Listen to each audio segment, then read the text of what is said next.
Hi everybody, it's me सुमन मलिक और आज हम डिस्कस करने वाले हैं एक लैंडमार्क केस जिसका नाम है NALSA versus union of India 2014 का एक केस था।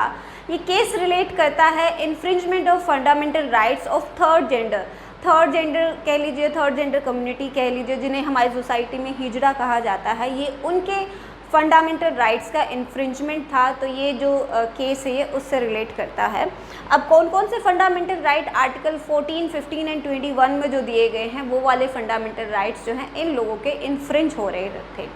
तो ये जो PIL है ये नालसा के द्वारा सुप्रीम कोर्ट में फाइल की गई थी। नालसा का मतलब होता है नेशनल लीगल सर्विसेज अथॉरिटी, जिसका काम होता है कि सोसाइटी में जो बैकवर्ड लोग हैं जिन्हें कानूनी सहायता नहीं मिल पाती है या फिर इस तरह के जो वीकर सेक्शन है उनको मुफ्त में फ्री लीगल एड देना, कानूनी सहायता देना, ये नालसा का काम होता है। तो ये जो केस है ये डिसाइड हुआ था 15 अप्रैल 2014 को और ये 2 जजेस बेंच केस रहा। इसमें हमारे सुप्रीम कोर्ट के ऑनरेबल जजेस justice KS Panicker Radhakrishnan and justice Arjun Kumar Sikri रहे।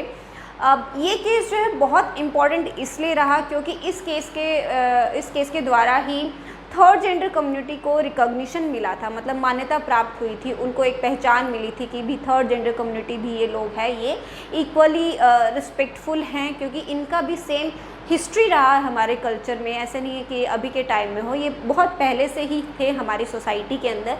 तो इन लोगों की, इनकी कम्युनिटी को रिकॉग्निशन जो है वो इस केस के द्वारा मिली थी और इनके भी जो है फंडामेंटल राइट्स हैं जिनका इन्फ्रिंजमेंट हो रहा था अब तक, वो थे आर्टिकल 14, 15 एंड 21। इस केस के अंदर जो है 3 पिटिशनर रहे थे और जो डिफेंडेंट थी वो यूनियन ऑफ इंडिया थी। 3 पिटिशनर जो थे, फर्स्ट थे NALSA, second is this Pujya Mata Nasib Kaur ji women welfare society and the third one is Lakshmi Narayan Tripathi. Lakshmi Narayan को तो आपने बहुत बार टीवी पे देखा होगा, ये बहुत ही वेल नोन फेस है। तो अब हम इसके इश्यूज़ को डिस्कस कर लेते हैं कि क्या क्या इश्यूज़ थे और सुप्रीम कोर्ट ने क्या जजमेंट दिया था। अब इस केस के इश्यूज़ को डिस्कस कर लेते हैं। सबसे पहला था इन्फ्रिंजमेंट ऑफ फंडामेंटल राइट जो आर्टिकल 14, 15 और 21 में दिए गए हैं। 14 कहता है इक्वालिटी बिफोर लॉ सॉरी 15 कहता है prohibition of discrimination on the ground of religion, race, caste, sex और प्लेस ऑफ बर्थ। तो यहाँ जो है उनके साथ डिस्क्रिमिनेशन हो रहा था सेक्स बेसिस। और 21 कहता है कि protection of life and personal liberty. तो इन लोगों के साथ जो सोसाइटी में वायलेंस हो रहा था, तो आपने बहुत जगह देखा भी होगा किस तरह से इनकी इंसल्ट भी की जाती है और इनके साथ बहुत ही वायलेंस यूज़ की जाती है इनके अगेंस्ट। अगर किसी को पता चलता है कि so and so person transgender है या हिजड़ा है तो उसके साथ किस तरह का एक नेगेटिव बिहेवियर किया जाता है। तो ये जो था इनके फंडामेंटल राइट्स का इन्फ्रिंजमेंट था। नेक्स्ट है जेंडर इक्वालिटी। अब जो हमारे फंडामेंटल राइट्स है वो सभी को इक्वालिटी के साथ ट्रीट करते हैं, हमारा फंडामेंटल राइट है, लेकिन जो इनके साथ डिस्क्रिमिनेशन हो रहा था वो जेंडर बेस हो रहा था। तो ये इनकी फंडामेंटल राइट था जो वो इन्फ्रिंज हो रहा था। नेक्स्ट था कि non recognition of third gender. अब तक थर्ड जेंडर कम्युनिटी को रिकॉग्निशन नहीं दी गई थी, लॉ के द्वारा वो रिकॉग्निशन नहीं दी गई थी। जैसा कि मैंने अभी बताया कि इनकी हिस्ट्री जो है हमारी सोसाइटी में बहुत पहले से रही है, बहुत पहले से इनका एग्जिस्टेंस रहा है हमारी सोसाइटी के अंदर। तो इनको भी रिकॉग्निशन मिलना चाहिए, इनको भी इनकी कम्युनिटी को एक लॉ के द्वारा जो है मान्यता दी जानी चाहिए। नेक्स्ट है फ्रीडम टू चूज़ जेंडर। अब आपको पता ही होगा हिजड़ा जो है इन लोगों को क्यों कहा जाता है, क्योंकि इनको जो है बायोलॉजिकल डिस्टर्बेंस होता है बॉडी के अंदर। सपोज़ करिए कोई पुरुष है लेकिन उसमें जो फीलिंग है वो एक महिला वाली है, वो अपने आप को एक महिला की तरह फील करता है। तो उसको इंटरनल, उसकी जो बॉडी है उसमें इंटरनल जो है वो डिस्टर्बेंस है जो वो चूज़ नहीं कर पा रहा है whether he is a male और फीमेल।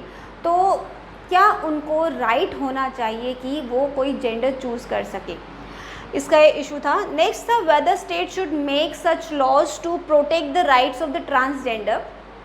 तो क्या स्टेट के पास ये पावर है, ये उसकी ड्यूटी बनती है कि इन लोगों के जो फंडामेंटल राइट्स हैं उनको प्रोटेक्ट करने के लिए स्टेट या फिर सेंटर जो है लॉ बना सके। ये जो सारे इश्यूज़ थे ये बहुत ही इंपॉर्टेंट है। इसमें वैसे और भी छोटे मोटे इश्यूज़ थे लेकिन जो मेन इश्यूज़ थे वो सारे यही थे। अब इस पे सुप्रीम कोर्ट क्या कहती है वो हम देख लेते हैं, इस केस का जजमेंट क्या था वो देखते हैं अब हम। अब इस केस के जजमेंट को देख लेते हैं कि सुप्रीम कोर्ट ने क्या कहा था। रिकॉग्निशन टू ट्रांसजेंडर और थर्ड जेंडर, इन्हें थर्ड जेंडर या ट्रांसजेंडर की तरह इन्हें मान्यता दी गई थी इस जजमेंट के अंदर। And treat them as minority socially and economically backward section, और इन्हें माइनॉरिटी की तरह ट्रीट किया जाए जो सोशली और एजुकेशनली इकोनॉमिकली जो बैकवर्ड सेक्शन है उसकी तरह ट्रीट किया जाए, ताकि इन्हें रिजर्वेशन दी जा सके। जो एजुकेशनल इंस्टीट्यूट हैं उनमें एडमिशन में इन्हें रिजर्वेशन मिले, जॉब्स के अंदर इन्हें रिजर्वेशन मिले, क्योंकि आप देखिए सोसाइटी में जो मेल फीमेल का लिटरेसी रेशो जो है वो बहुत ज़्यादा है, इनके मुकाबले बहुत ज़्यादा है, क्योंकि इन लोगों को अच्छी एजुकेशन नहीं मिल पाती है, एक अच्छा जीवन स्तर जो होता है बाकियों के मुकाबले वो नहीं मिल पाता, बहुत बैकवर्ड होते हैं ये लोग बाकियों के कंपैरिजन में। तो इन्हें रिजर्वेशन दी जाए और इन्हें माइनॉरिटी की तरह ट्रीट किया जाए। नेक्स्ट जो है no medical operation allowed to choose gender, जो इसका इशू था कि क्या इन्हें राइट मिलना चाहिए कि अपना जेंडर चूज़ करने का, वो कोर्ट ने इसमें मना किया था कि इन्हें कोई भी मेडिकल ऑपरेशन करवा के अपना जेंडर आप चूज़ नहीं कर सकते। लाइक आप फिज़िकली इस तरह का चेंजेस नहीं कर सकते हैं बॉडी में कि अगर आप पुरुष है तो आप चाहे मैं महिला बन जाऊं तो आप ऑपरेशन करके आप महिला बन जाए, या महिला है तो आप ऑपरेशन करवा के पुरुष बन जाए। इस तरह का मेडिकल ऑपरेशन जो है वो मना किया था सुप्रीम कोर्ट ने, क्योंकि ये प्रकृति के कानून के खिलाफ है, लॉ ऑफ नेचर के अगेंस्ट वर्क करता है, तो ये अलाउ नहीं होगा। अब थर्ड जेंडर कौन होते हैं? Whose sex is not determined, जिनका सेक्स जो है डिटरमाइन नहीं होता है, वो इसके अंदर आते हैं। इसके अंदर वो लोग नहीं आते हैं जो होमोसेक्सुअल होते हैं, बायोसेक्सुअल होते हैं, लेस्बियन होते हैं या गे होते हैं। इस तरह के जो लोग होते हैं वो इसमें कंसिडर नहीं किए जाते क्योंकि वो अलग होते हैं। अब इस केस से पहले और भी केसेस हुए हैं जो थर्ड जेंडर कम्युनिटी से रिलेट करते हैं, जो लैंडमार्क केस है उनकी जो लिस्ट है वो मैं आपको बताती हूँ। ये 4 केसेस है जो बहुत इंपॉर्टेंट है इस टॉपिक के, जो लैंडमार्क केसेस रहे हैं।